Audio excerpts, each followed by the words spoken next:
En stedsøster dytter sin funktionshæmmede yngre søster ned trappen, mens hun sitter i rullestol. Akkurat der kommer faren og løfter rask datteren sin og sætter hende tilbage i stolen. Han tænker på at straffe sin ældre datter, men stemoren kommer og redder barnet og tager hende med sig.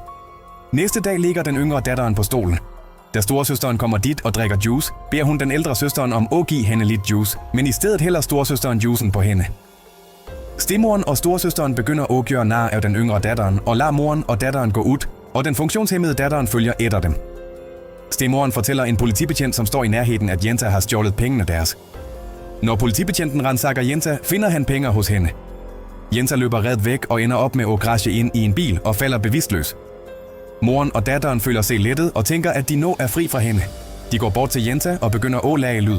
De fortæller, hvad som skete. Manden begynder at krangle med kona og klandre hende. Dette er din fejl, at du lader pengene i datterens rullestol. I mellemtiden vågner Jenta, og stemoren bliver arresteret af politiet faren, og den yngre datteren drar og efterlader den ældste datteren. Historien lærer os, at vi aldrig skal behandle barn anderledes. Ikke glem at like og dele videoen.